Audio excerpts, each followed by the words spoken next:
ഞാൻ മുഖം ശ്രദ്ധിച്ചായിരുന്നു നിന്റെ മുഖമെല്ലാം എടുത്ത് തൊടുത്ത് എന്റെ ഫുഡിൻ്റെതാ. ഞാൻ ചാവണമെന്ന് വിചാരിച്ചിട്ടിരിക്കുന്നൊക്കെ പിന്നെ ഞാനങ്ങനെ ഫുഡ് കഴിക്കുന്നത് എന്നെ ആരും നോക്കൂ?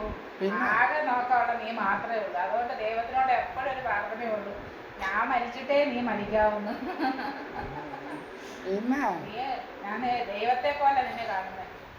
നീ അറിയാത്ത ഞാൻ രാവിലെ എണീറ്റ ഉടനെ നിന്റെ കാല് വന്ന് തൊട്ടെഴുതട്ടെ എണീക്കുന്നത് ശ്രദ്ധിക്കുന്നില്ലല്ലേ?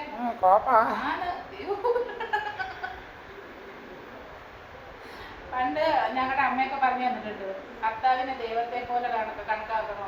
അതുകൊണ്ട് ഈ രാവിലെ എണീറ്റ ഉടനെ കാലില് തൊട്ടെഴുത് ഇന്ന് നിറയെ ഫുഡ് കഴിക്കണേ എന്ന് പറഞ്ഞിട്ടല്ലേ എനിക്ക്. കാലിൽ തന്നെയാണ് തൊട്ട് തോന്നുന്നല്ലോ വേറെ എവിടെയെങ്കിലും. കാലെ പിടിക്കണമെന്നില്ല വരുന്നത്, പക്ഷേ പിന്നെ മനസ്സനുവദിക്കത്തില്ല. കാലെ പിടിച്ചിട്ടാ വീണ് കിടന്ന പിന്നെ എന്നെ ആരാ നോക്കുന്നത്? അപ്പൊ ഇന്നത്തെ പരിപാടികളൊക്കെ എന്തൊക്കെയാ നമ്മുടേത്? ഇങ്ങനെ പോകുന്നു. ഇന്ന് ഇത് എയർ കൂളർ നമുക്ക് ക്ലീൻ ചെയ്യണം, മുളക് കാശ്മീരി മുളകിന്റെ തൊത്തിറക്കണം,